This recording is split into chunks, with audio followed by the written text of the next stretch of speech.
Piling paper, got them talking nice to me. Down the bottle, it be going right through me. Brown baby, down to take a flight to me. They think that I'm stunting, but it's slight to me. Piling paper, got them talking nice. 10, 9, 8, 7, 6, 5, 4, 3, 2, 1. What is up, everyone? Welcome to Club Collab. I'm Max Jimenez, and I got my co-host here, Ryan Overcash. Where you at, bro? What's up, Ryan? Dude, you know where I'm at, bro. I'm always here. What's cracking, everybody? Glad to be here, brother. Yes. Happy Tuesday. We're looking forward to our special guest tonight. Very good friend of mine, Alex Camacho. Before we bring on Alex, because when I sent the invitation to Alex, I wanted him to come on here and talk about some of the high level stuff he's doing. I mean, this guy's doing some amazing things, and I wanted him to talk about that. But definitely a couple of reminders. This is a live show, guys. So remember, for those of you that are watching this, is ask your questions. Alex is, man, he's a walking encyclopedia. He's a high level investor. He's investing in multiple cities, including Hawaii. It's amazing. Like what, because I know a lot of people, when they think about Hawaii, man, it's like, they don't think about like there's opportunities there, but he's doing it. He's got great connections. I actually spoke at his event, the Dealmaker Summit. I think it was in February. So great event that he put on. But definitely, I want to remind every single one of you, this is a live show. Ask your questions and bring it. I mean, Alex is ready. He said that he's not holding back tonight, so he's going to bring in. He's ready to answer all the questions. So.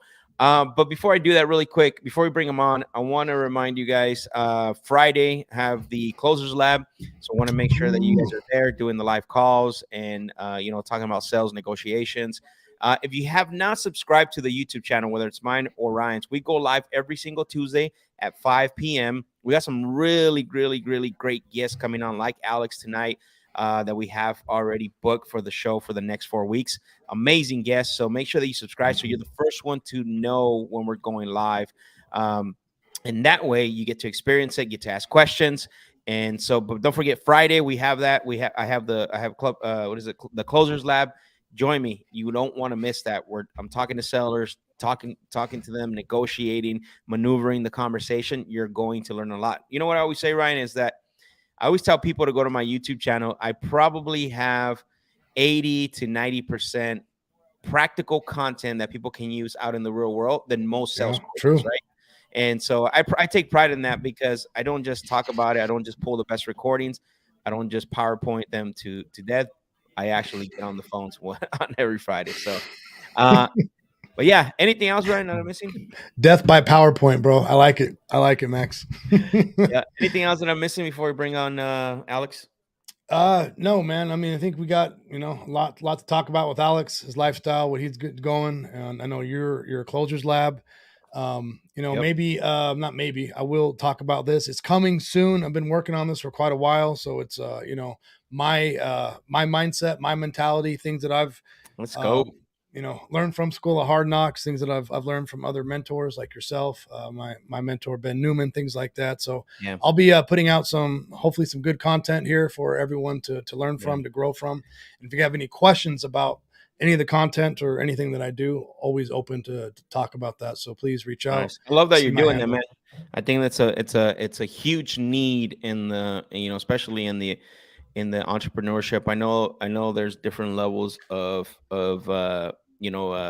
mind shift conversation, things like that, but I think you're going to bring some really great topics. So awesome. You've been exposed to it enough. Yeah, for sure, brother. All right. Well, without further ado, I want to bring in our friend, our great guest, Alex Camacho, on with us. So let's go ahead and bring him on. Alex, what's up, brother? Aloha from Los Angeles, Hollywood. What's up, fellas? Let's go, man. Thank you for being on, bro. Appreciate you for being on. I know I reached out to you last week, but I'm excited, brother, to have you on, and the guests are the audience too. They've been waiting to hear from you. I know that you do a lot of events and you do a lot of things, but before we get into all that, tell us a little about yourself, bro. Who is Alex Camacho, bro? Well, thank you, man. I appreciate you having me on. Any way I can share my story or some of the stuff that I'm working on to provide some type of insight or value. when you take massive action, man, and you put in work for years, and you're able to share some of that with people that are maybe earlier on in their career, I think can be very valuable for the people that go out there and implement, take action, right? So, I guess my story really starts in growing up in Southern California, humble beginnings. Parents are Mexican immigrants, from Guadalajara, Mexico, and Tijuana, Mexico, and they came and brought my brothers and I to LA, land of opportunity, and we just I saw a lot of the sacrifices they made growing up. I grew up in kind of the ghetto, right, in some pretty so in the projects, we'll say. But I always had a lot of ambition, man, growing up.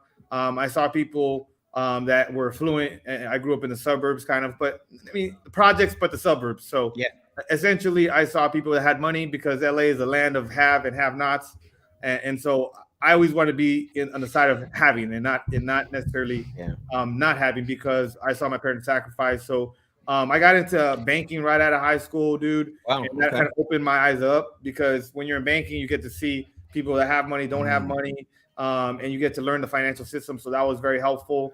But there was always a ceiling of like income, of which I was like, man, like I can only maybe make like 70, 80, 100 grand here.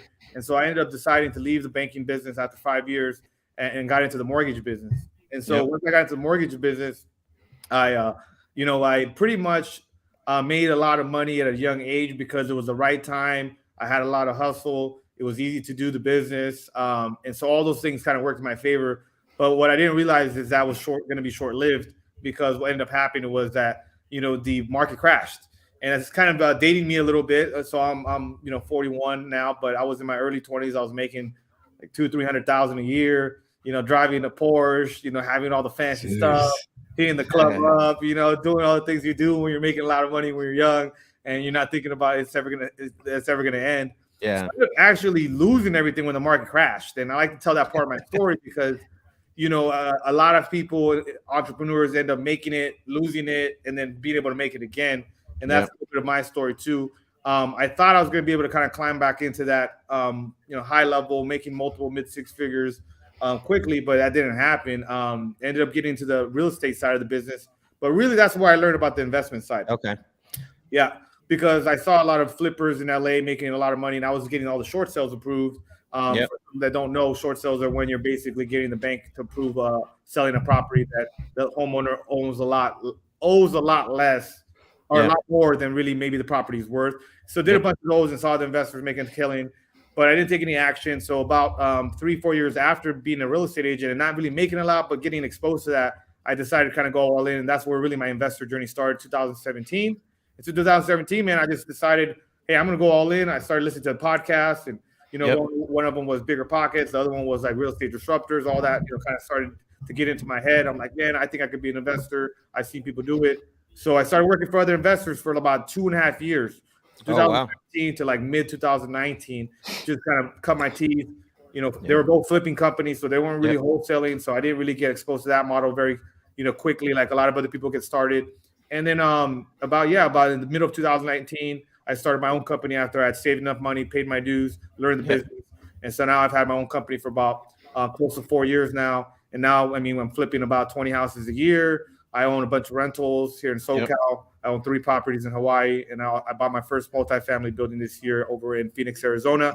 I won't say everything's perfect because like a lot of investors, I'm sure a lot of you, the last 6 to 8 months have been, just a dogfight among dogfights. It's been a gap, but it could be a lot worse, man. I've been to fly back and forth between Mexico, Hawaii, and LA. Pretty most of my time. No, definitely, and I want to get into a little bit of that a little bit later to talk about that traveling and then running your business. One thing that's always caught my attention with you, Alex. I don't. Again, this is our first time kind of asking you this question. Your path was a little different compared to other people in regards to. It seems like you went more on the flipping side and the real estate investing side, right? Not the wholesale marketing and sales side. It sounds like from what I'm hearing. Yeah, and I think the reason of that is because I think certain investment strategies might be more kind of, I guess, might call to you, might resonate with you more. Right. For me, I always want to own real estate. And I looked at flipping as if I could learn flipping at a high level, I could make a lot of money, and therefore I could keep a lot of real estate. So I just use real estate as a vehicle to flipping to like make a lot of money. But I also want to cherry pick and keep the best deals for myself. And so wholesaling I wanted to learn also a lot of the rehab side of things. For me, I'm not a construction guy, even though I'm, Latino. Like I have, there's a lot of Latinos are the labor force of what we do as far as rehabbing property. Yeah, but that ain't me, bro. Like, I don't know. Maybe this face is too pretty or something. I'm not trying to get my hands dirty, bro. You know what I'm saying? I'm trying to be, in the other side of things and telling, and seeing the transformation. But yeah, I think that's a big part of it. I'm just not a handy guy. And then I really resonate with actually owning the real estate itself. Yeah. Got it. No, that makes sense. And I love that you clear that up. The other thing you said there too in your intro was you work for someone for 2.5 years. A lot of people think that they gotta start on their own, or they need to invest and on their own. But in reality, working for somebody will exponentially slingshot your career a lot faster than if you try to do this completely on your own. I mean, you want to talk a little bit about that and your experience on that?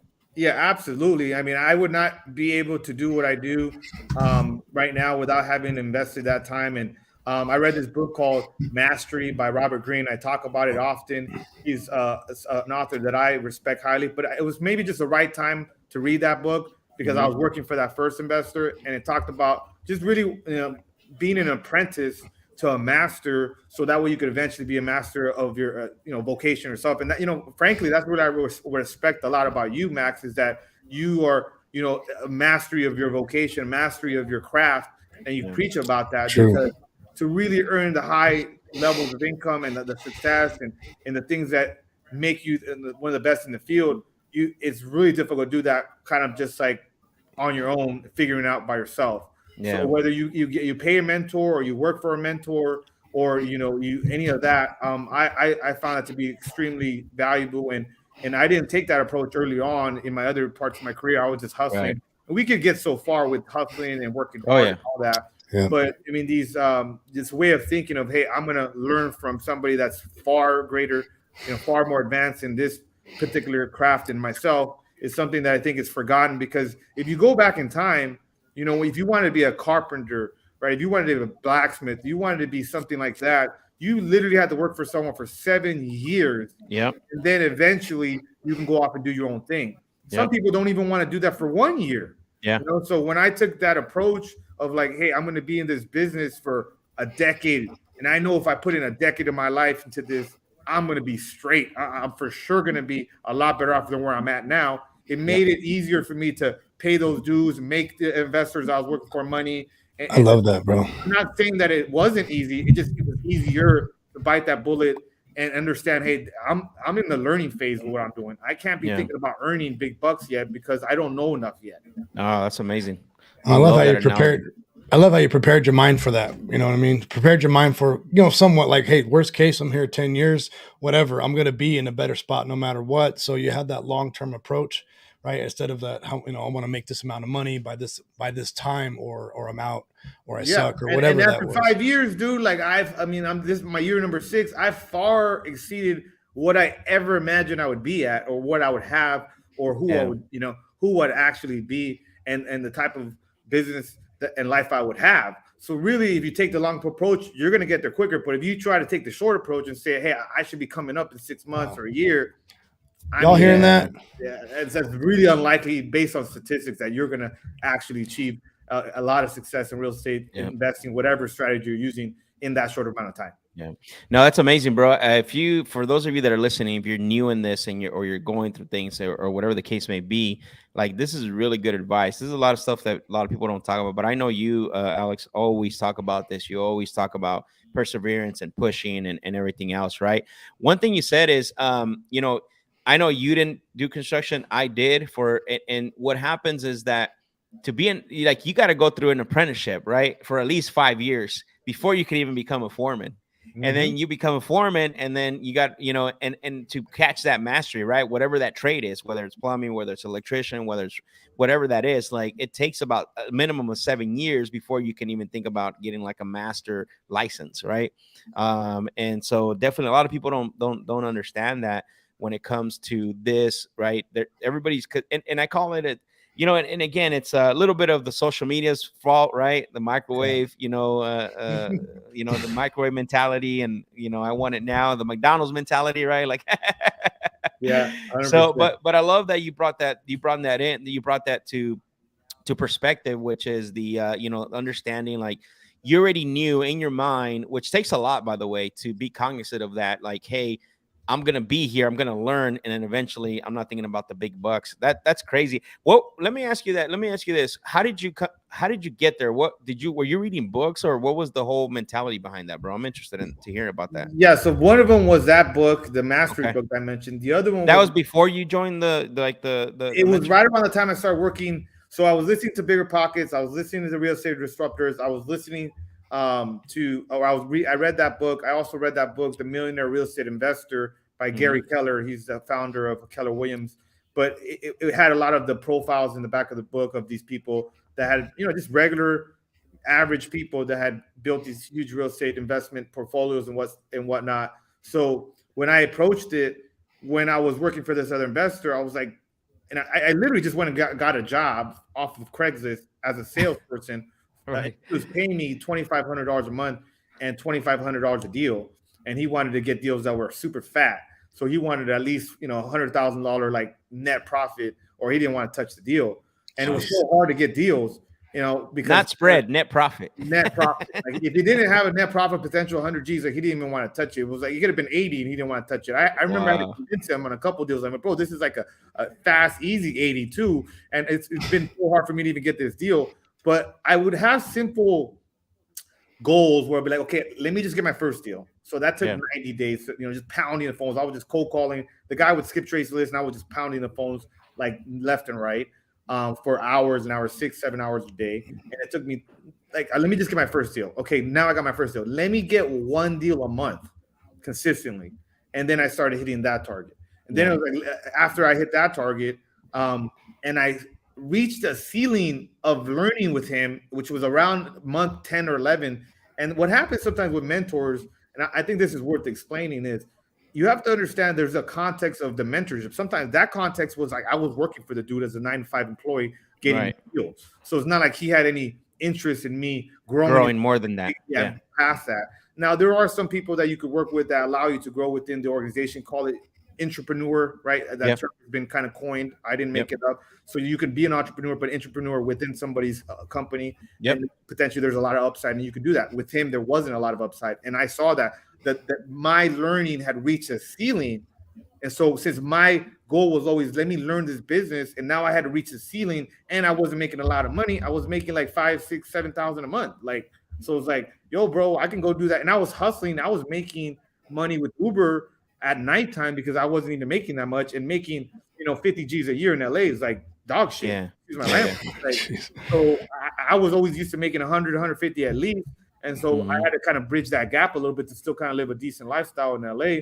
Doing that, and I just realized, like, around month 10 or 11, I'm like, yo, this guy's holding me back. I need to find another way to like learn more of this business. And so at that time, I got recruited by a bigger company. They were flipping over 150 houses a year in SoCal. Wow. And I don't mean wholesale, I mean flipping, like flipping. And then so I was like, well, let me get this job because I'm gonna learn more, because they're a bigger company and they have more systems, more processes, and doing more volume.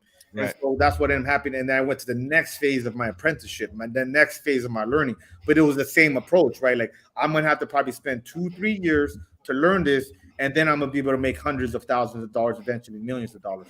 And so that's really, when you have the right mindset going in, it makes things a little bit more easier for you to deal with all the the kind of on your way up.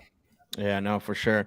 Your first, so after you left, were you doing any deals on the side? Like, were you doing your own thing, or were you just solely focused on there? No, the first guy, I was just doing deals 100% with him. I didn't really have enough resources, enough learning yet to kind of start doing my own deals. The second company is, after about a year working with them, man, that's when I had made enough money, because I was making 10% of the profit, and I was making a little bit better salary.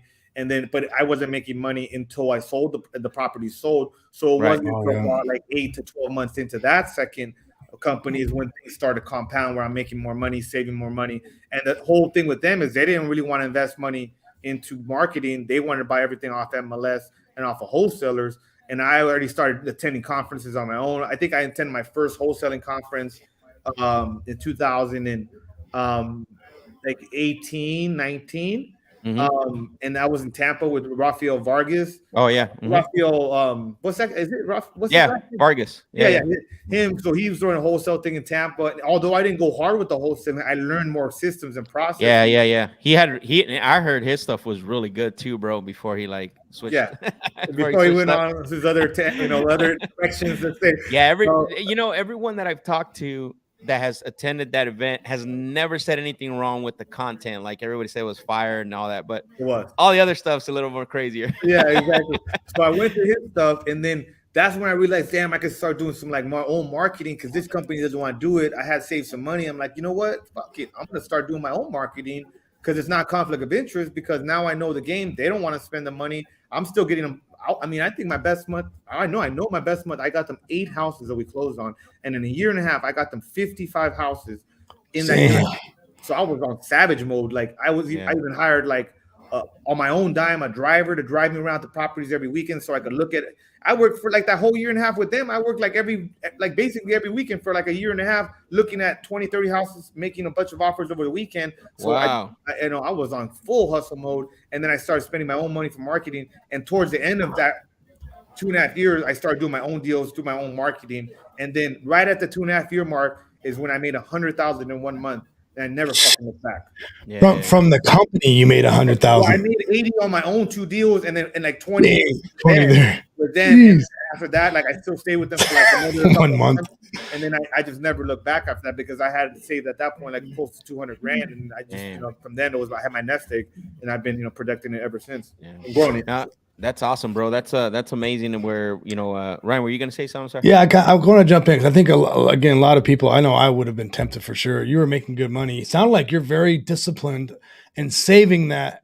Again, and I'm guessing I want to hear from you. It was because where your mind knew you were heading. Is that what helped you? Yeah, well, I had realized that I always wanted to save enough money to be able to flip 2 houses at once, and then with the learning is be able to make at least 100,000 or somewhere around there per deal. And if I could do that 4 times in a year, then I'm making close to $500,000. So like it was like always simple math. Broken down. And if we go back to my story, the flippers that I seen in LA making 100 G's a deal during the recession, in which I was getting the wholesales, I'm like, these guys are making 100 deal. If I could just flip a house a month, I can make $1 million. That making 100, I can make $1 million a year. So it was always kind of just simple math. I'm not the smartest guy. I just know that. Numbers game. Yeah, if I could pull this off, then I can live pretty well in LA because making 100 G's a year in LA is really not that much money.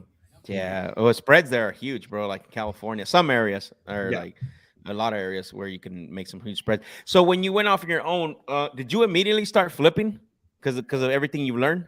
Yeah, when I went off on my own in the middle of 2019, like I pretty much just did a mic drop. I was like, hey, thank you, appreciate the opportunity. I left on good terms.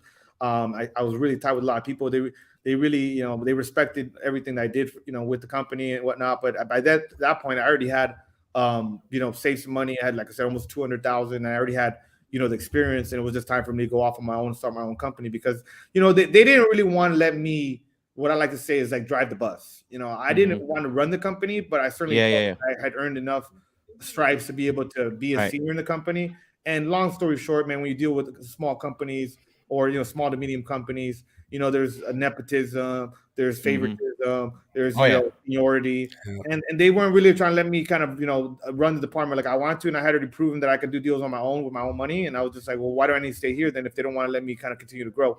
And so I ended up leaving. If they would have gave me a seniorship position and more equity spread, I probably would have still helped them grow and would have stayed with them. But it's sometimes just a short-sightedness and of certain business owners. That's why I try to create an environment. I work on creating an environment in my company where people have, kind of in handcuffs and they could go with the company and own equity and things like that. Because we all get into this business because I love that, dude. We want to, be wealthy. We want to own real estate. And, there's only so much time that someone's going to make you money before they start thinking that they want something for themselves. And it's just natural. So I try to create something where people have some upside other than just, salary or some commission. Yeah. Well, you have to remember, like our industry, especially quote unquote wholesaling and real estate investing, typically you're going to attract entrepreneurs, right? Or people that think they want to be entrepreneurs. You bring them in and you train them, and then all of a sudden, like they don't want to be entrepreneurs because everything that's involved, but they still want to be like you just said, right? You want to have a little bit more flexibility. You want to grow. So that's that entrepreneur. And I've heard that word before a couple of years ago. I don't know who coined it or not, but people to find out like, oh, I don't want to be full blown entrepreneur. I still want to be like my own guy. I still want to close deals for you guys and entrepreneurs, right? Yeah. So I love that you said that because there's a lot of people that and going to that. My point to that is, as this business attracts a lot of entrepreneurs, you're going to get a lot of that, and that's why the revolving doors is pretty high when it comes to real estate investing, right?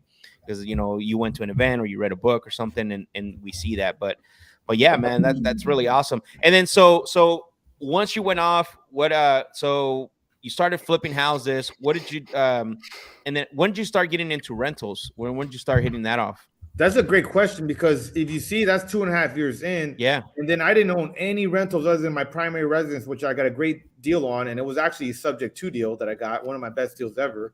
Nice. It was like a long term. You still have it or you sell it? No, I want to sold it, but without that one, I wouldn't have been able to move to Hawaii with a bunch of money and all that. So we can talk about that. But so I didn't own any rentals for that first 2.5 years, like at all. And then I didn't even own any rentals until year number 3.5, because I was using the money to flip.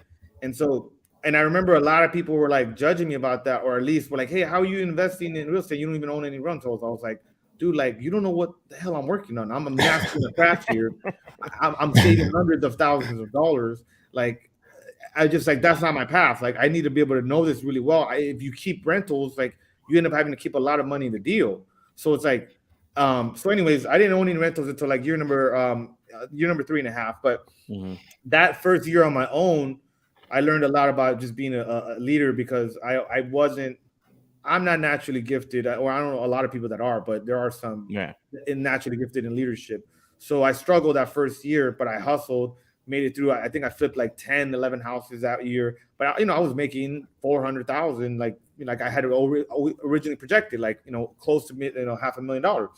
And that's when I started to buy some rentals, like, and keep some of them. And then the pandemic hit, and that's when everything kind of went crazy sideways. But during the pandemic, I was part of a coaching program with Ryan Pineda, and he had wholesaled me a deal. So we had some already some good, working relationship, because I met him at a mastermind with Brandon Turner. At the end of my stint of those 2.5 years, I got the opportunity to go to that, mastermind. And then Ryan wholesaled me a deal. I made almost $100,000 on. He made like $40,000. And then later on became part of his coaching program as a student. And then later on, I became kind of more of a coach in the program.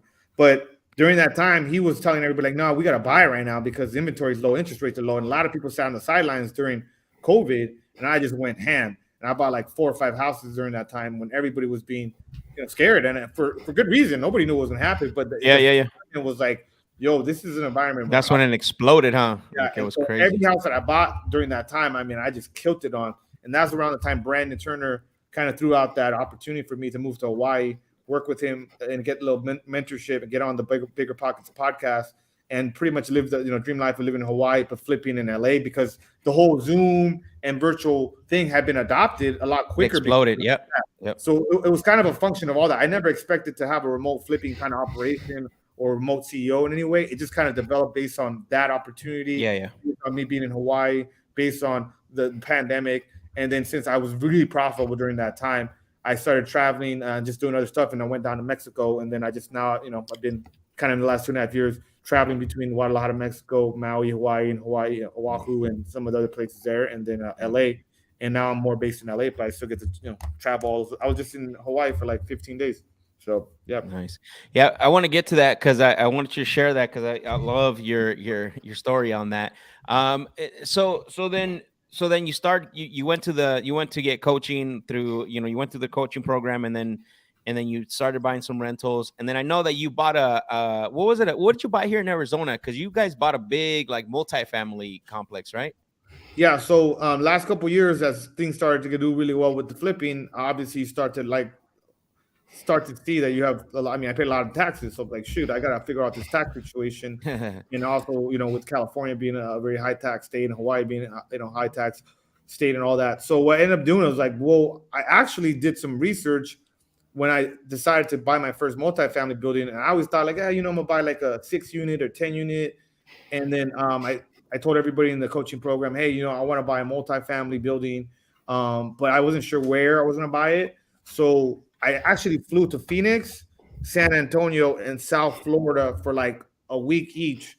And I just networked with everybody through social media and through my contacts, through everybody that was in the coaching program. And I met with everybody I could during those weeks just to see like what was happening, get it like let's call it a PhD in Arizona real estate in a week, and all that for the other places, because I identified these are places that I want to potentially invest in. And then that ended up happening where Phoenix just rose to the top, to be honest. There's direct flights to Mexico and Guadalajara, where I live part-time. There's direct flights to Maui and Oahu, direct flights to LA. I like the vibe. I always grouped Phoenix with like Vegas, but it's a way different city. Yeah. They're both hot. I mean, way different city. San Antonio was a close second because I got to see Austin, San Antonio, but it just wasn't as good as I think fit for me, because I do want to be able to travel. I'm the type of person, since I travel so much, I want to be able to just pop in, spend a week, in my with my real estate stuff like that. And in Florida, just seemed like a dogfight, just like LA. It's better. The weather was different, and very Latino vibe with the Colombians and the Cubans and all that stuff. But I really was just like, you know what? I think Phoenix is the one. And I just started telling everybody I wanted a building in there. And then sure enough, like a couple months later, my boy calls me like, yo, I got an 18-unit, bro. I think this will be perfect for you. Now the market has kind of shifted a bit, and that deal's kind of been kicking me in the nuts a little bit. But ultimately, I guess who sold you that deal? Another guy named Max Gonzalez. So from the Future Flipper. I mean, he made $175,000 wholesaling. So if y'all want to wholesale, man, maybe you should consider wholesaling, because I was happy to pay that fee, because I also got a lot of tax benefits, and I'll get some passive income once it's stabilized. But let's just say it's been taking a lot more cash. That was a big rehab too, though, right, brother? I remember. I think that's one thing that people don't always talk about. It's that it was a multifamily, 18 units. But you got to also, to bring it up to market rents, there's a lot of that gets involved. And I think, you're probably still dealing with that now, right? Yeah. It's been a huge learning curve. Commercial is very different in a multifamily than single family. The amount of capital is taken, it's actually, it's really put a hamper on my liquidity for a good amount of like almost a year now. So could you sell it right now, or is that not a possibility? If I sold it, I'd try to break even, and I'm not gonna do all that work just to break even, and I'm not gonna get the tax benefits. So I'm gonna hold on to it, but it's definitely been challenging. But regardless, bro, just how we are, bro. My mindset's unstoppable. I mean, it's just a learning curve, and it is what it is. I'm gonna keep moving. Yeah. Cool, man. I appreciate that. I want to get to a little bit of fun stuff with you, man. Like, tell us a little bit about like what was the behind the decision, obviously, and how did that play into, you being in LA, Hawaii, and then Guadalajara, like you were traveling, but still you were able to, what is it called? Still run your business at a high level. Focus. How in the world, bro? I even asked him one day, like on social media, because he's always packing, and I freak out when I have to pack for like 2 or 3 days. I'm like, dude, you do this on the fly. But I think there's also because I love Alex, because he's very transparent, and when I saw you at the event, you told me that you needed to kind of refocus again. Was that, you want to talk about that transition? Because you were very high level traveling. Maybe that got to you. I don't know. Share that story, bro. Yeah. Hear a little bit about that. So I guess there's a couple things to unpack there. So the first thing I want to say, for anybody that wants to, to do a bit of remote investing or be able to operate a business and not necessarily be in the same city, I think the first thing you have to adopt is a mindset that no matter what happens, no matter where you're at physically, you can get a lot done, and you need to get stuff done. And it can't be just like, hey, I'm in this other place, so I need to just take time off. So that was kind of the first realization, that I can pretty much get anything done as long as I have a computer, I have a phone, I have stuff, and then it's the actual execution of it itself. So, there might be times like that. So I had this one guy that I met at one of these masterminds, and he had been traveling full time for like 7 years. Wow. And one of the things that he told me that I'll never forget, he's like, bro, the only thing you physically need to be a place at is to get your hair cut and to have sex. And I was like, okay. And he said, because he had a Airbnb business where he was doing a lot of units in the Bay Area, and he's like, bro, I would literally be next door to my client, and they'd ask for something, and something I could just walk over to go give them, but instead I figure out through TaskRabbit or through, my network, I'd figure out ways to still get stuff done without actually physically doing it myself. And so he was like, man, you got this totem pole, right, Alex? Now you have a little bit of a team. Like, you're at the top of the totem pole. So you're doing that task, and sure, it's important, sure, it needs to get done, but do you have to do it? So I'd be traveling with him in Mexico for like a year or for like a week or two. And then I'd finish a phone call, and we're both single dudes. He's over on Tinder going crazy and stuff. And he's like, and I'm like, what are you doing? He's like, because he was more of a passive investor, but he's like, yeah, look, I know you got to do that task, but do you have to do it? Remember, top of the totem pole, bottom of the totem pole. So you kept on because some of the things that we challenge with when it comes to being an entrepreneur and being an investor and being kind of a business owner is this delegation. Yeah. Delegation is a skill. It's something that you need to learn how to do. But it's easier when you have skilled people to do it, right? And so I think that's where a lot of people will trip up, where they don't have like people they trust or people that are highly qualified that they really can go ahead and delegate something to. I think a lot of Rick, I didn't mean to interrupt, but sorry, just to make a quick point on that. A lot of times there's a lot of people that are, ego doesn't let them delegate, and then there's people that just struggle, right? Like, I know for me, it wasn't ego. It was more of like, hey, especially being like the Hispanic Mexican, right? Like, if yo lo voy a hacer, quítate, like, get out of my way. I'm going to do it, right? Yeah. And so delegation is tough. How did you deal with that? Yeah, so I think first what helped me is when the pandemic hit and I started adopting the Zoom kind of like leadership style, because for me, I like to be in the trenches with my troops. Yeah. I like to be there, in a small office. We're all grinding. It's cool. Like, I like that environment, that vibe. I grew up, in that vibe, but it was something I no longer could really effectively do, but I still wanted to run my business. So I think it was first just adopting this. Like, I'm in this, dude. I remember being in Maui. Like, I'm in this, like, I was renting a master bedroom from one of my buddies. I was house hacking at the time, and I'm in this room, and I'm like, fuck, man, I want to go to the beach. Like, I want to go do some cool stuff here in Hawaii. But then I remember being on this date, and some girl was like, yeah, but look, I'm leaving next week, and like, you don't have an exit date. You're gonna be here indefinitely, so you can go to the beach whenever you want. And I'm like, yeah, you're right. So I got okay with just being in front of a computer, training my team, doing what it took to build a real business. And then once I started getting deals locked up remotely, that's when I was like, yo, now I have a business. Like, before I was an investor, I was doing deals, but now I actually have a business because people are doing the things that I once was doing before. And now I got this deal, and all I had to do is send the EMD and vet the numbers. That's it. Yeah. Everybody else did the rest, but that took a good 3-4 months for me to get that kind of going. And so I think it was that mindset. And then as I started already being remote, I was like, well, if I'm already remote, then I could, does it really matter where I'm at? Let me go to Mexico. And let's just say being single in Hawaii and Maui is like not the business, bro, because like, it's like there's 200,000 people in Maui, and there's 6 million people in Guadalajara, Mexico. So the chances are a little bit better.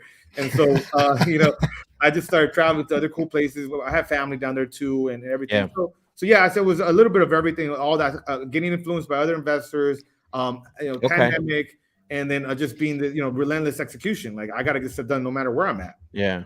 No, that makes sense, man. I love that. Yeah. Ron, were you gonna say something? I was saying that's awesome, bro. I'm always just mesmerized by his grind, his hustle, the focus, dude, of traveling. I mean, I'll just speak for myself. I travel one spot for a meetup or whatever it may be, and I don't really do much, Alex. I'm traveling, like, I'm not at my, you know what I mean? I'm not at my spot, and I've always struggled with it. But I haven't traveled a lot, so it's not like it really affects me. But I've always been like, I know I should be doing more. So the fact that, again, you're telling me you have to manufacture the energy, brother. Like, it's different. Like, when you're in your office environment, like, that energy is already there in the environment. Yeah. But if you're in like some hotel room, you have to manufacture the energy. And then that's what I really adopted. Like, that's why I get in the mindset, like, hey, it doesn't matter what, I got to still do checklists. I still got to have a crazy, robust thing. And maybe you do less work than you're typically going to be doing because now you're traveling to that place for a reason. So now, the benefit, you're going to this mastermind, but like in between, in between breaks and all this other stuff, or, later at night, also with the time difference, when I'm in Mexico, I get a little bit of an advantage because I'm ahead of LA, where when I'm in Hawaii, I'm behind in LA. So also you have to adapt to the different time zone changes. And again, you have to manufacture energy, and maybe you're not as efficient, but it's only for that week, for those 4 days. but it is something that you have to be more conscious about when you're on the road, and you're going to get less done than maybe typically you're going to do, but then you're doing other stuff that's going to help your business, but you can't let shit just fall to the wayside simply because you're in a different physical location, bro. No, I love that, man. Thank you. No, that makes sense. That's a really good point, because you definitely something that, you know, Ryan and I always talk about, like having, because, you know, one thing that we were trying to replicate, not trying, but we were replicating what we had in office to try to do it virtually, right? A guy in Chicago, a guy in Dallas, a guy in, you know, here, but it's not the same. Like, not everybody can do that, bro. Like, you can't sit there. And I love that you said that. I never thought about that, trying to replicate that same energy. And, you know, we implemented everything that you can implement as a business owner. You can implement everything that you can as possible. But you're right. Like, that person has to have that mindset as well, too. Got to replicate that energy, right? Yeah. And it also, I mean, add something a little bit more to it, is also your team is impacted by, because then they're like, okay, well, you're in Hawaii, but if they still see that I'm taking calls, I'm still available, I'm still on Zoom meetings, they're like, damn, he's in Hawaii. Like, he could easily be at the beach. He doesn't really have to be in this meeting, but I'm still grinding. Yeah. It also influences them to say, like, hey, dude, Alex is going to get shit done no matter where he's at. So I still got to get stuff done. And then they're also not jealous in some ways too of me, like being in different cool places and doing cool stuff, because I've earned that right, because I'm still going to work like a dog no matter where I'm at. Yeah. Of course, I take time off. Of course, I enjoy the locations I'm at. But, like, you know, I set up a structure in these locations where I can still operate at a high level, regardless, you know, if it's not the ideal situation. It's like wanting to perform always in just one situation, like only going and working out at the gym. Well, dude, like, sometimes you got to work out in your hotel room. Sometimes you got to go for a run somewhere else. I mean, are you going to not work out simply because you don't have access to your gym? Like, yeah, a good point. I mean, how committed are you then to getting the results you want? So that's that 75 hard talk right there, bro. That's it. You know, there ain't no gym around. You got to get something to do for 45 minutes. Yes, sir. I love that. That's big time. Lead by example, man. I love that. Like I said, your team follows the example, right? If you're out there killing, that was one of my concerns. I'm like, damn, they're gonna be, you know, my team is gonna be kind of hating on me a little bit, or kind of like they're gonna be less engaged, or they're gonna be like, oh, the boss is in Hawaii, or the boss is over there, like, he's cool, like but if, like, I'm on every meeting, I'm on there, I pick up almost every call. Like, again, it's not for everybody, but because some people think they travel to a place and they just have to, like, enjoy and have all this time off. Well, when you build a life where you don't feel like you need a vacation from, I know it's kind of cliche, but it's kind of true. I'm living it. Like, well, it's cliche because social media. If you heard me before, bro, like I always say, mindset and, you know, all these cool, like, all these phrases that have meaningful power behind it, they become cliche and kind of watered down because of social media. But it's definitely something that you know, that means a lot, bro, for sure. If you can build a life that you don't have to take vacation from, it's amazing. So how often were you traveling? Like, was it every other day, or were you like a week? How was that, bro? So what I would do is I would actually plan out 4 to 6 weeks. Okay. And that was kind of what I found to be the best. That way I knew where I was going to be at, because part of it, if you want me to even go granular, is like when I would be in an Uber on the way to an airport, like, I would literally be thinking about visualizing this next destination, because the energy is different wherever I'm at. I love it. And I don't want to sound like I love that part, bro. I want you to go in on that stuff. So I'm in the Uber. I'm playing the same songs, or I'm playing certain songs that, like, mean something to me. And they're just kind of getting, like, almost like detaching from LA, detaching from Hawaii, detaching from wherever I'm at, and then projecting myself to this new place because it's going to be different. And then I'd also get inspiration and be hitting people up like, hey, man, I'm gonna be, you know, in Phoenix for next week. Like, what are you up to? Starting. And that's what I'm really, one of the things I'm most proud of is being able to build deep connections with people in different markets and different areas that I'm doing business in, because then it allows me to feel like at home, even though, like, I'm not kind of home, right? Because you're constantly on the road. So a couple of things, like, I would get, you know, I would plan out my next 4 to 6 weeks. The flights would already be booked. My assistant would do that. They would check in. So I would really minimize the friction. So I wouldn't have to really book the flights. I wouldn't really have to, like, do the check-in process, because my assistants would send me, you know, my boarding pass and everything. I got, you know, really used to being in airports, because, you know, it's like being in traffic. You could be upset in traffic, or you could put on a good audio book and just learn. It's up to you. But, like, you have to be conscious about that, because the energy around you in traffic, everybody's frustrated, everybody's mean, everybody's kind of in that type of, you know, energy. I love that. So then I would, you know, kind of have a process around traveling, and then I would always travel around Sundays or evening time, because that way I would never sacrifice daytime work. that is very important. So I would also try to fly all around times that would not interfere with my core business. So that way it's not like, okay. That's pretty disciplined, bro. Dang, all that. It's disruptive. Like traveling is disruptive, like to your life and everything. So, you know, I would say those are a couple of like hacks that are really important. And I genuinely like being on planes. Like some people don't, they just don't like planes. I like being on planes. So I think that helps too. Yeah, no, that's amazing. You know, one thing that you remind me of when you said about being in the car is you're going to either be upset or you're going to be play an audiobook. One thing that a lot of people like to talk about, which is called the law of attraction, right? But in the positive sense. But also you got to realize you also attract the negative sense, right? It plays both ways. And you know, and it's what are you going to attract in that moment? Are you going to attract doubt? Are you going to attract you know, being upset, whatever the case may be, going to kill your mood? Probably not going to have a good plane ride, but that's a lot of discipline, brother. I don't think a lot of people can do that. What you did. Did it ever catch up to you? Did it ever catch up to you where you had a point where like, what's going on? Well, like we were talking like that, like I realized that, like, you know, I can't be as effective with the face-to-face meetings or seeing the opportunities as the market has shifted or any of that. So that's why I consciously made a decision to be I went from spending like 1/5 of my time in LA to now about 2/3, which is a pretty drastic difference because to be real, I would rather live in Guadalajara like a king, which I've been living like a king over there for like 5-6 grand a month, you know, with my penthouse and drivers and chef and all that shit. I'd rather be living the island life. I don't really want to necessarily be in LA, but what I got to do what's best for business, and that's me being in LA. So it did catch up to me where I'm like, you know what, like you got to go back to LA, homie. Like this is this is best for business, best for your investors. This is best for everybody involved. That you're more in LA now, and so I just made that sacrifice. But it's no different than all the other sacrifices that I've had to make. I was gonna say, bro, but you now know like there's a vision potentially to what you want to do. So I'm assuming like. See, this is the problem with a lot of people. They don't grasp this concept. It's like what you just explained earlier about the traveling and being there. Maybe it wasn't the right moment. Maybe it taught you something like it's possible, but maybe you weren't in the position for it. That's why coming back to LA, you positioning yourself to do that, right?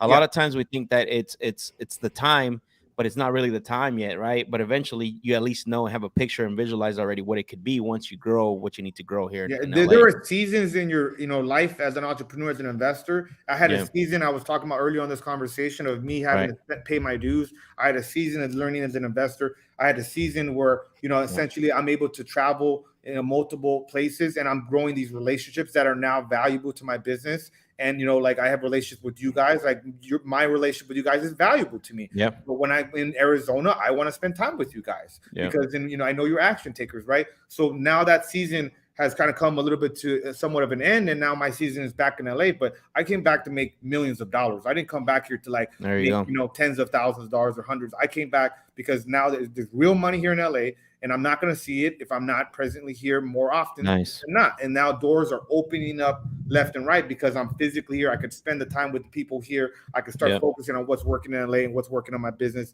a lot more. And so, I don't like to look at things as good or bad. It's just for what they are. And now I'm actually feeling more at home. And when I was in Hawaii for 15 days, it was raining in LA and I was already kind of antsy to get back to LA, which is kind of crazy because I haven't felt that way in a really long time.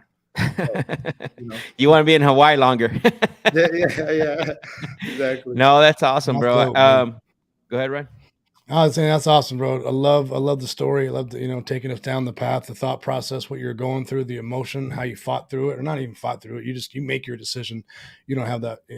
Anyways, you know what I'm saying, bro. You knew what you wanted to do. It's been hard, dude. It's been hard to come back to LA because I'm just like, these other places, you start to get a little selfish thinking. We always have our wants. But it's like, what's really, you got to look at yourself in the mirror and be like, hey, really, what's best for everybody around me, not just for what I want. And that makes sense. Yeah, I had a good run though, and I'll still be able to see those places. Well, it ain't over. Like we always say. How old are you, Alex? Y'all were on the close friends list. Y'all saw my run, but that's another story. No, I'm 41 now. Yeah, 41. Okay, so we're the same age. Tell us about Hawaii, bro. How did you? I know you were staying there. But I think investment on the business side is like, because you just didn't go for vacation. You actually started, you invested, and I think you have a property there, correct, as well too. one of your projects, or what's that? What? Tell us a little bit about Hawaii, man. I love to hear. Yeah, so Hawaii is a very unique market, obviously, but it's also a place that, you know, it's magical, and the appreciation there.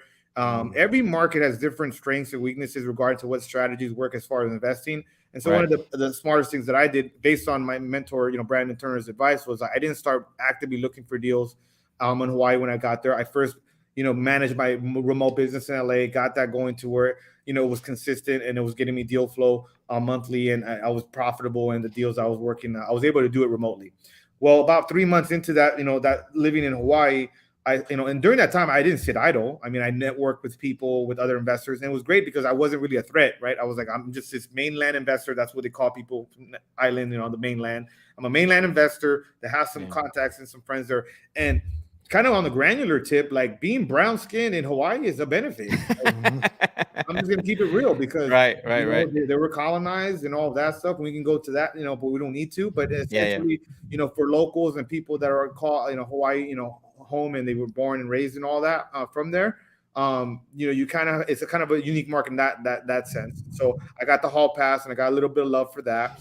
And so about months 3 or 4, I began to really start making offers, looking at understanding the market. And it's a great place to flip property and to hold certain properties long term because of the depreciation.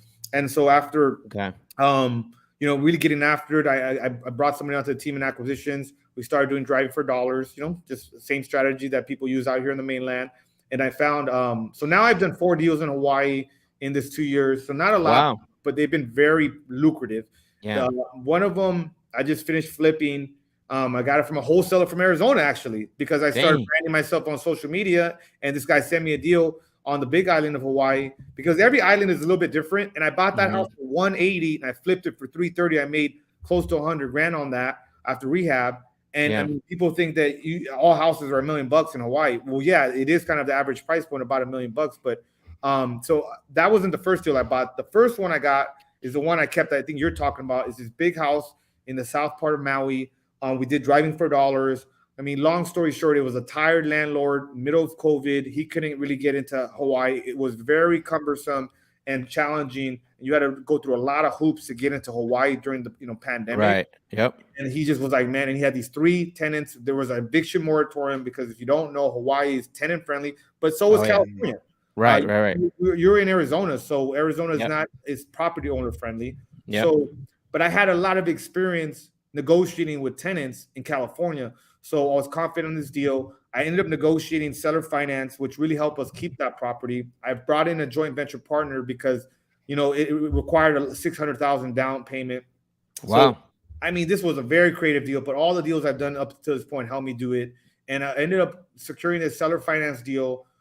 We were going to flip it, and then the market just went crazy. We bought this thing for like 1.35, which I knew was a deal because the ARV was like 175 to 19, and it just needed about, I don't know, 50 to 100 green to get cleaned up. And then, you know, I had to give all the tenants cash for keys.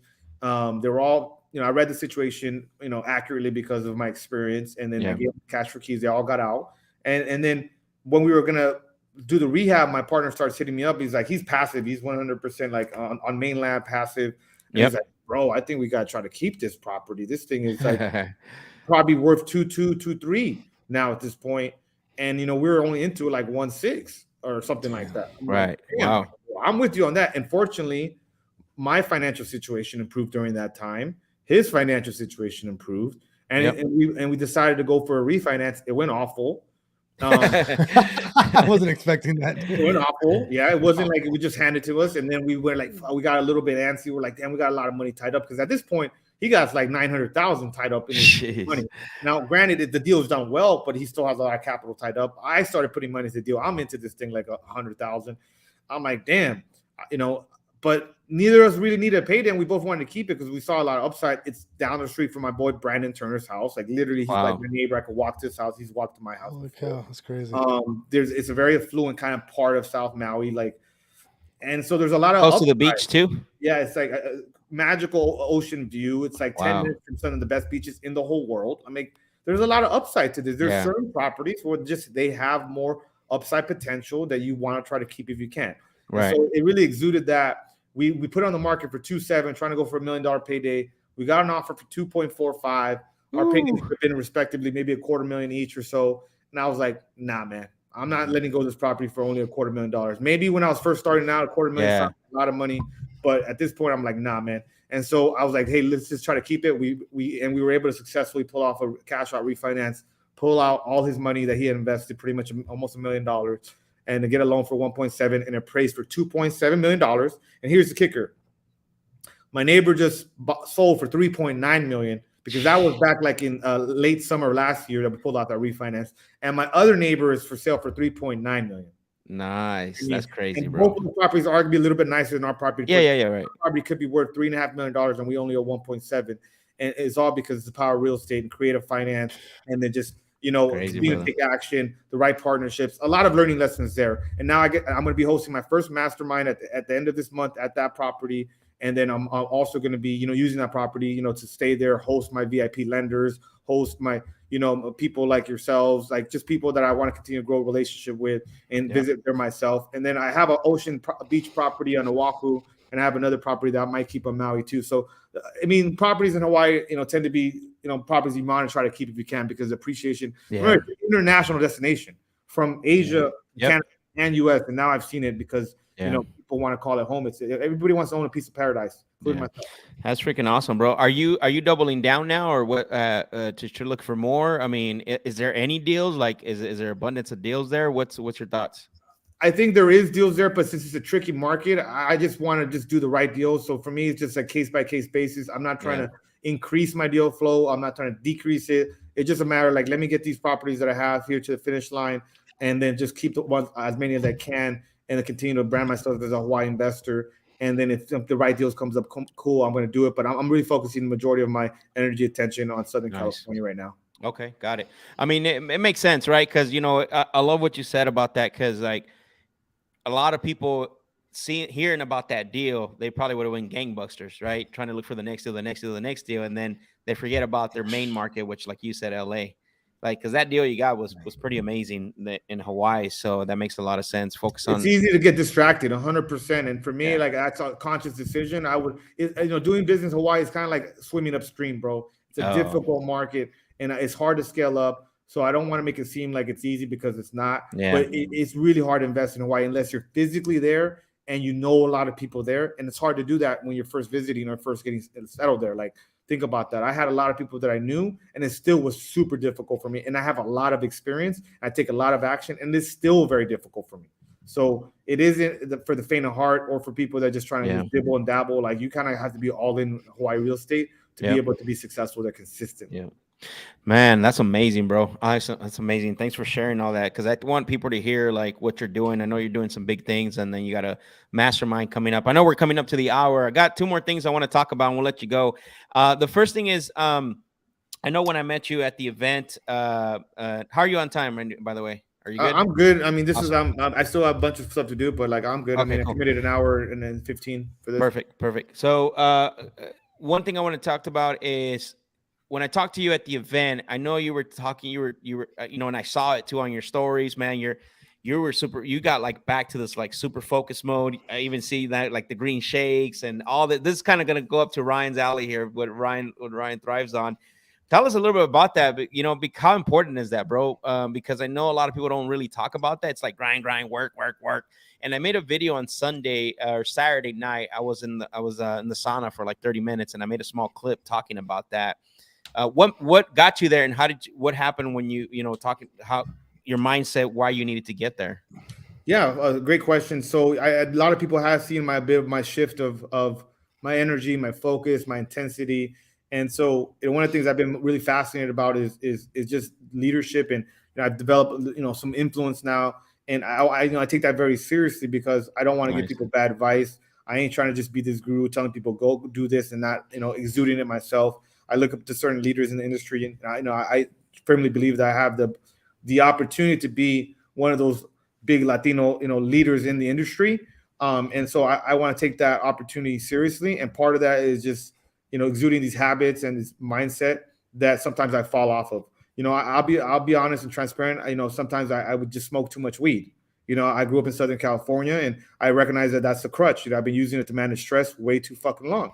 And so I just basically said, at the end of last year, you know what, I got to make some changes. And my company is not profitable right now. We're having challenges with our business. And so I consciously said, I'm not going to smoke weed. I'm not going to drink. Alcohol is not really a big issue for me because I never loved it or, when I was younger. But now that I'm a little bit older, I'm like, you know what? It's not like beneficial to me. So I don't struggle with that. But I do struggle with, smoking too much.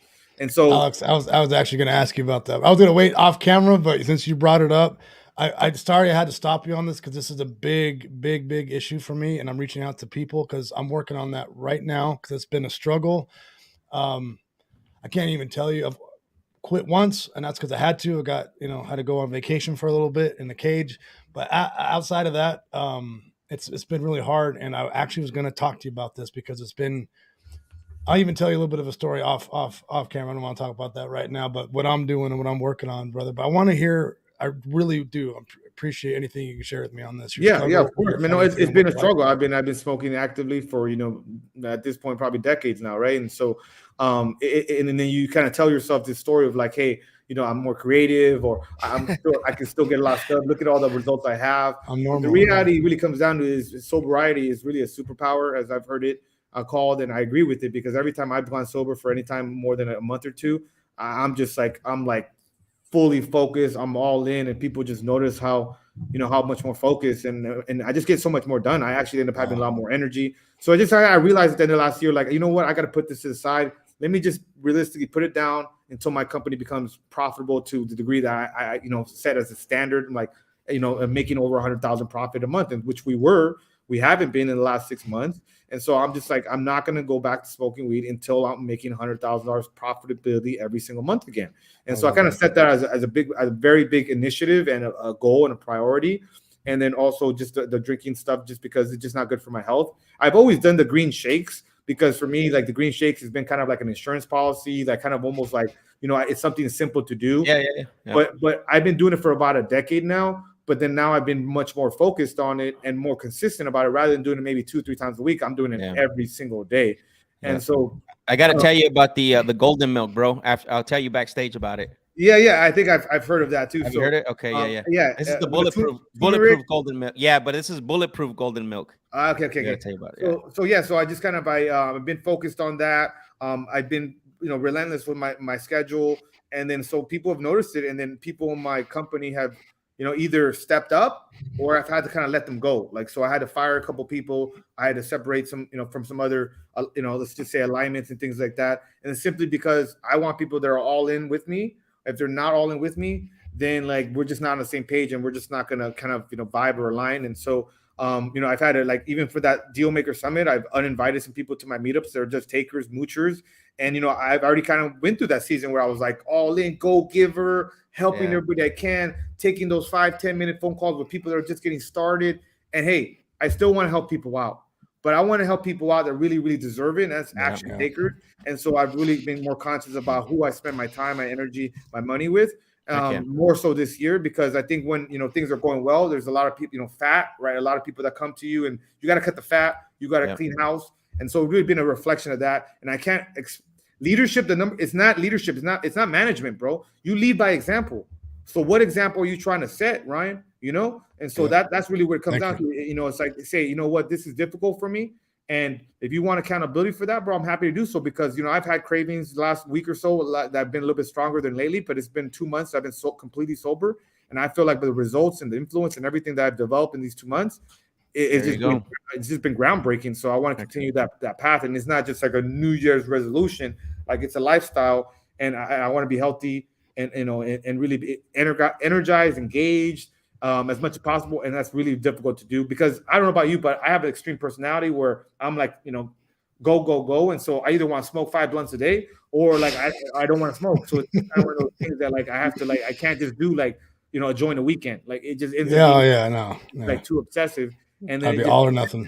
It affects your results, your focus, and all of the above. So man, I'm happy to talk to you offline about it, because I think people, it's so overly available now in California, Arizona. All this, bro. That weekend I was there, that's all I smelled. Like even when my wife and I walked out of the hotel ready to go, like to the event, like dude's just sitting on the side of the door just puffing. I'm like, yeah. But no, that I appreciate you sharing that, because I think people need to hear that, right? Like lot of times that doesn't get talked about. A lot of times, a struggle. We all struggle with certain things, right? I share a lot of stuff with Ryan that I struggle with and things like that. Ryan's called me out on stuff, and I called him out on stuff. So we had that rule, like, hey, if we're gonna work with each other, we're gonna hold each other accountable and call each other on all the stuff. And even if it like rubs us a little bit the wrong way, but we're grown, right? We're men, we're entrepreneurs, we're looking for better situations. So if it demands a call out, it's going to be a call out. You know what I'm saying? So 100%. And we've been good about it for for every situation, every time. So, but man, I appreciate you sharing that as well. Last thing is, going away from that a little bit, is where are you at right now, and then what's the future? What are you looking forward towards the future?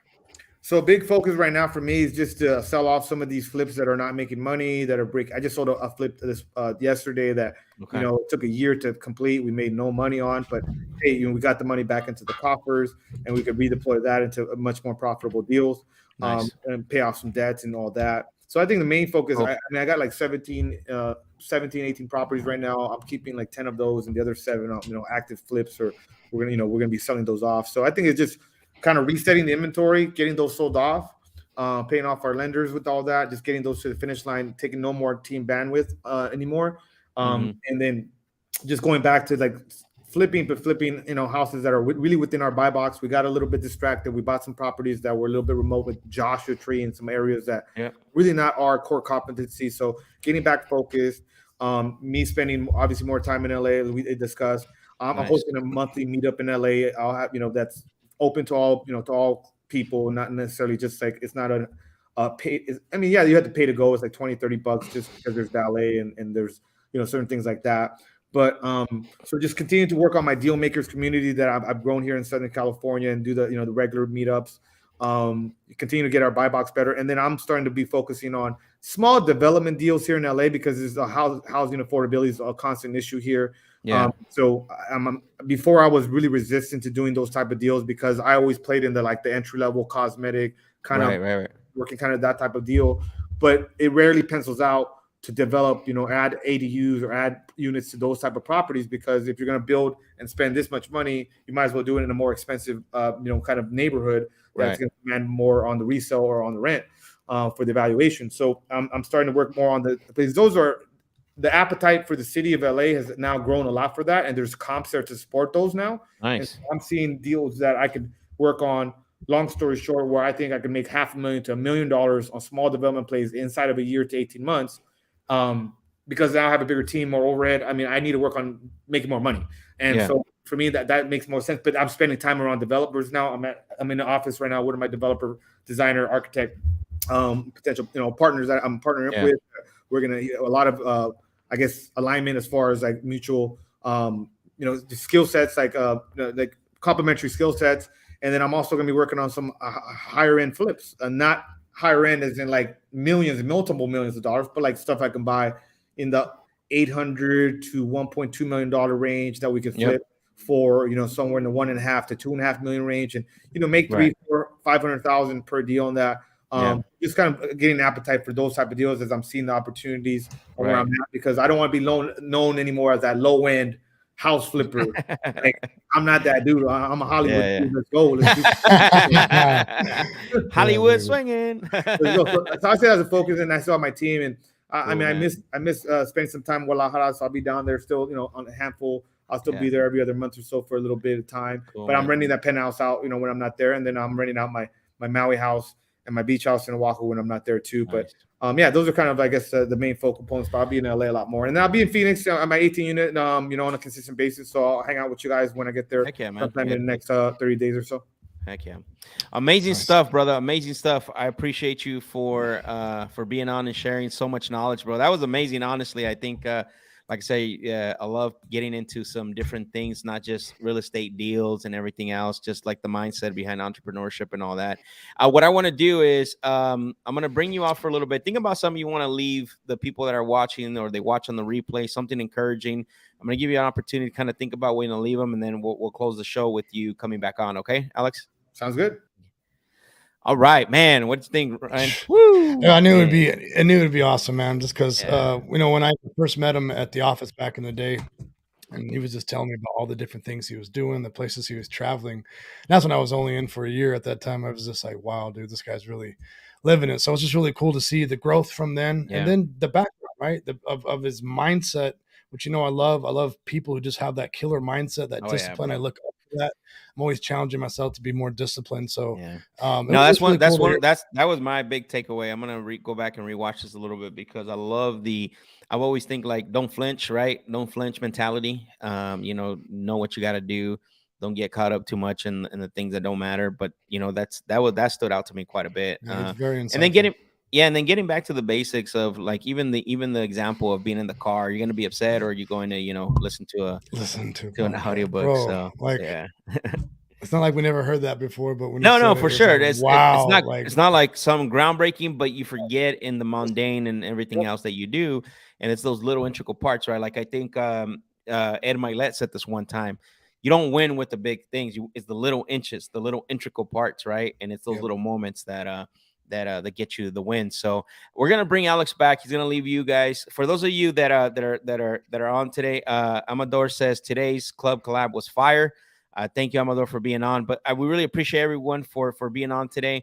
We're gonna bring Alex back one more time, or we're gonna let him have the floor, so that way he can leave you guys tonight with something encouraging. So, Alex, you got the floor, bro. Yeah, brother. So I think whoever watches this, I think number one is your mindset and believing in yourself, because no matter what happens to me, whether I was starting out or I was, where I'm at right now with the challenges I'm having with these bigger projects, like I always believe in myself. So you need to start there. Secondly, though, is you need to have action right behind that on a consistent basis. And with all the action, you need to balance your health, because if you don't have a great, if you don't healthy lifestyle overall, then you're going to burn out, because this is a dogfight of a business. So I think a mindset and taking consistent, purposeful action, and then making sure that you're putting things around you to live a healthy overall lifestyle. And then that way you can celebrate those small and big wins once you get them. Boom. Great advice. All right, everyone. Have a good night. Thank you for joining. Don't forget to like and subscribe to the channel. Alex, we appreciate you, brother. Thank you for being on. Thank you, my brothers.